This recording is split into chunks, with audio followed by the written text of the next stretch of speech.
What's going on, YouTube? All right, I'm back. Let's see for how long, but yeah, I've been a little bit busy, and I don't know, just had no desire to make any videos, but I've got some really nice stuff in, so I figured I would share. I'm gonna try not to make this a long video. I'm gonna try not to speak too long about each one, just show you what I got, and maybe in the comments you can write to me which one you'd like me to speak on in particular. But yeah, so yeah, I completely forgot to take out this bottle, but let's just start with that one. That is Balenciaga Pour Homme. Balenciaga Whole Hand Club. Jesus Christ, let me bring it a little closer. All right, nice bottle, classic bottle. I do not pick this up from the can. I remember asking somebody on the streams, you know, what they thought about this, and they basically said that this is a gothic rose, a rose oak moss, a floral chypre. Really nice, absolutely a masculine rose. Really interesting one. So that's one. Sorry, table's a little low, so it's kind of awkward for me to reach over. But okay, so this bottle, I almost ended up buying a 100 ml older style bottle. Then I said to myself, I'm probably not gonna overly wear this, because although I don't care much about feminine or masculine marketed fragrances, I'll wear it if I like it. But this one, I would have a hard time wearing out in public, and that is, I just took it out the box, but a little small one, and this is perfect because this is, I like for the nighttime, dab a little bit on in the nighttime, and that is number 22 EDT concentration. And if you notice, the EDT concentration, unlike the EDP, has a more yellowish tone. This one comes out reddish. I'm not sure, maybe it might be some of the vanilla darkening this up, or the rose absolute.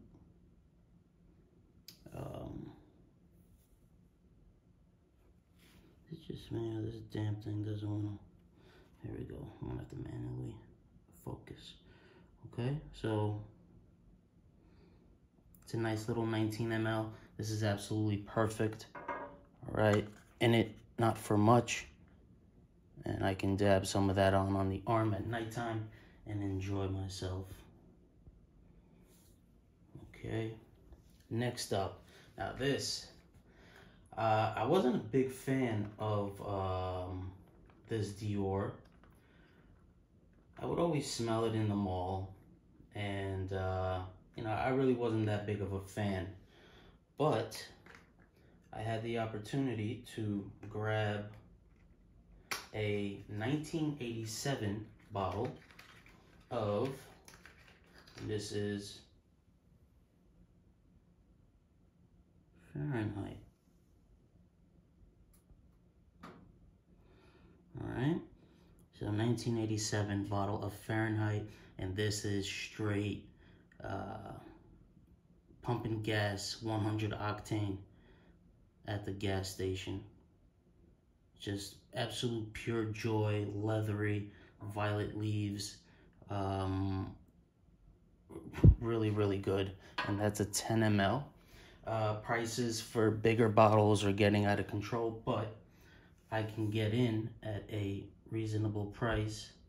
And that's sometimes, this is the best way to actually try out some of these vintages. Now this one, back in the day, this fed a lot of this genre, there was many of them, and that was the kind of honeyed patchouli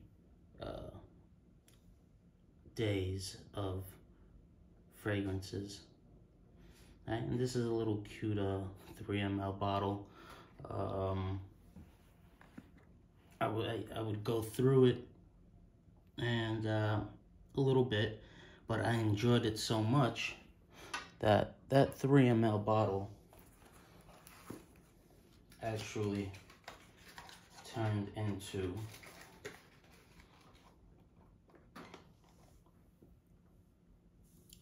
a 2-ounce bottle. All right, about the same year, same aluminum wrapping around. I've tried the modern stuff, and the modern stuff is absolutely disgusting. The honey smells cheap, and makes me nauseous. The modern stuff. So yeah, they didn't do too good of a job with reformulating that, quite honestly. This one is just EDT Crystal, and this is just a 4 ml, but a really nice fruity chypre, similar to another fragrance that I actually have, and that is, I will move that to the side. I don't want that taking up room. And the fragrance that smells like is created by the great Edmund Rudnitska. Okay, this guy is the king of chypres. This is a houndstooth bottle. I don't know, this, I want to say this is probably a 80s bottle. Some people take the plastic off the box, but I actually keep it on because that plastic, especially on white boxes, will keep it from turning yellow. And look at that. And I mean, this is a feminine targeted fragrance, but look at that bottle. I mean, basically a masculine bottle. Goddamn fingerprints. All right. And this is just a gorgeous fruity chypre. Kind of this a peachy oak moss, melon, nice melon note that Edmund Rudnitska was famous for. Absolutely gorgeous. And another one that I picked up was Paco Rabanne. Alright, and I spoke to Aaron, and I sent him the picture, and then I found out that there's like 4 or 5 different versions of this damn fragrance. And I was lucky because this one is actually a 2nd edition. This gentleman on eBay, actually, I guess he went to an estate sale, and he saw this lying around, and I got it at a great price. And all of these fragrances here, I feel like there's absolutely nothing off. Even some of them that have citrus at the top, I can still sense the citruses. So if you keep these things stored properly, they will last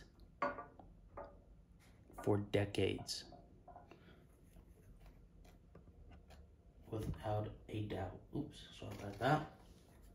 We can put the box back there.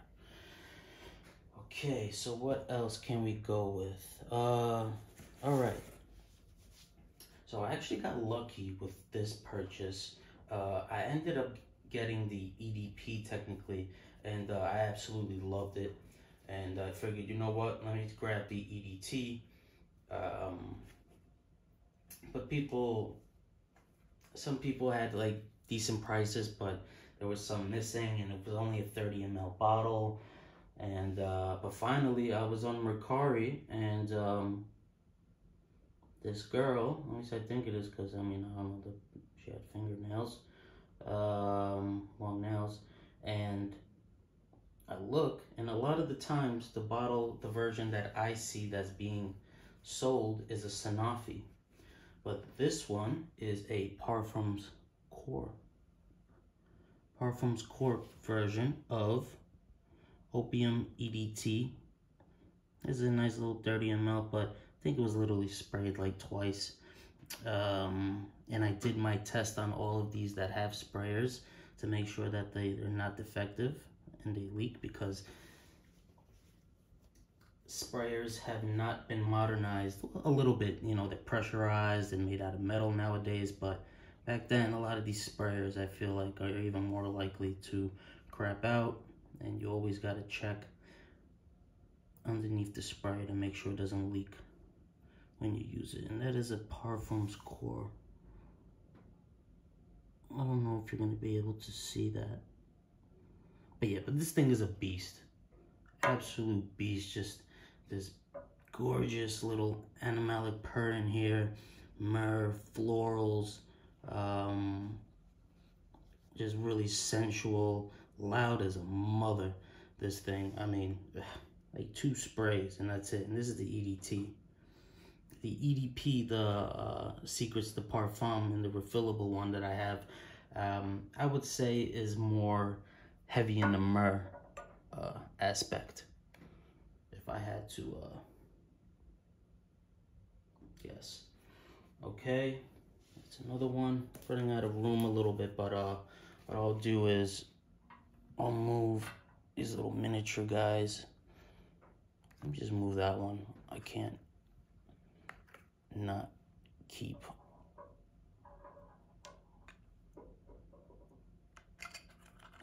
Fahrenheit in there. Can't not take out Fahrenheit. Okay. All right. Next one we have. This is a little cute 25 ml. I'm realizing a lot of these older fragrances actually came in smaller bottles, unlike now, and it's one of the best ways to try at a lower cost, and that is Givenchy Zurias. Okay, and this is really green, cypress, kind of fir balsam, kind of outdoorsy, oak moss. Really cool bottle. I'm typically a modern person. I like sharp lines, slight curves, you know, brushed aluminum. But surprisingly, I'm really enjoying a lot of these older style bottles with the gold and all that good stuff. Okay.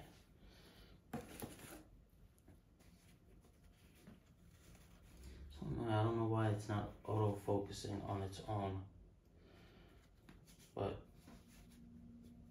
please be patient with me, guys. Thank you.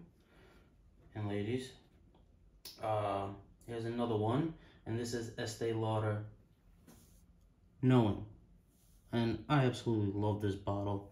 I mean, that's just really cool how the glass design matches the molding where it says Knowing, and then it keeps going with the cap.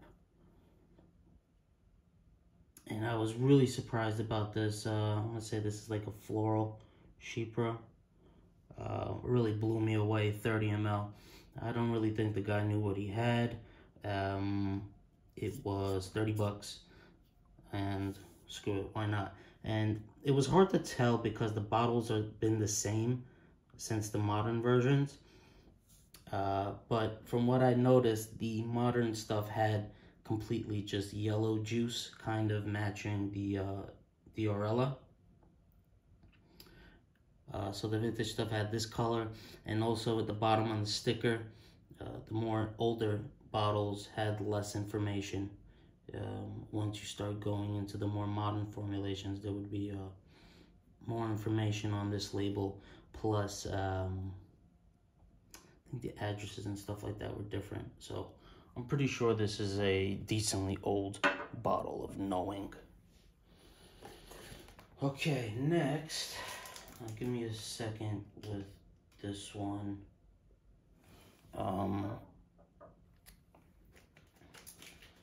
This stuff I was always thinking about getting, but vintage was always in this huge, you know, in the big 100 ml, and I really didn't want 100 ml of this.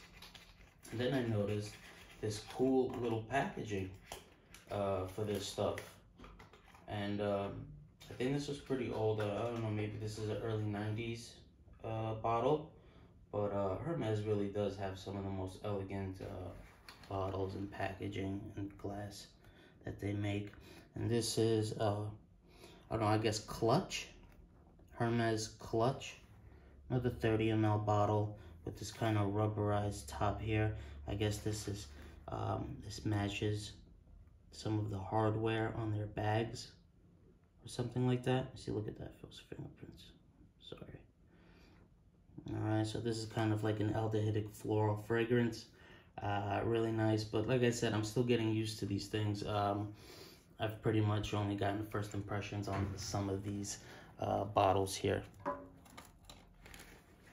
Alright, and last but not least, I have some more stuff, but I didn't want to make this too long, which this is probably already freaking long. But yeah, sorry. Hopefully you're enjoying it, seeing some gems in here. Now, this one, I think Dunk, famous YouTuber, mentioned this. Well, I mentioned Givenchy Gentleman, and he said that he enjoyed this stuff more. And once he said that, you know, my ears perked up a little bit, and I looked on, and I noticed, god damn, man, 100 ml bottle was basically, I don't know, in the cheapy territory. And that was Moods by Krizia. Hopefully I'm saying that right. Okay. Cool bottle, cool design. And another honeyed patchouli. And I would say this one is heavier on the patchouli. So definitely less honey than the Givenchy Gentleman.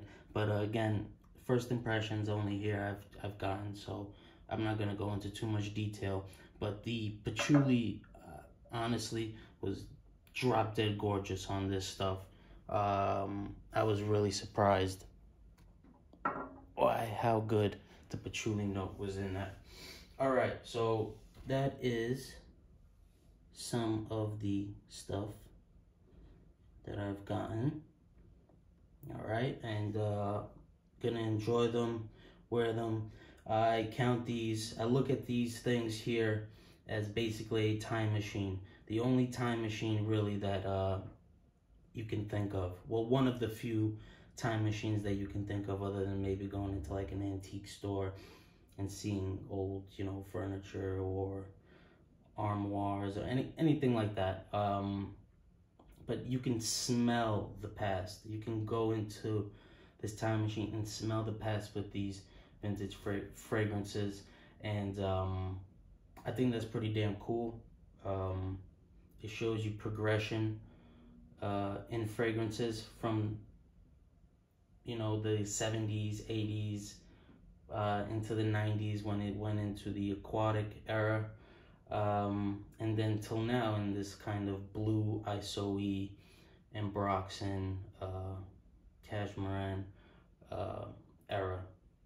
All right, I hope you guys enjoyed that, and ladies, yeah, let me know what you think. All right, take care, guys. Bye.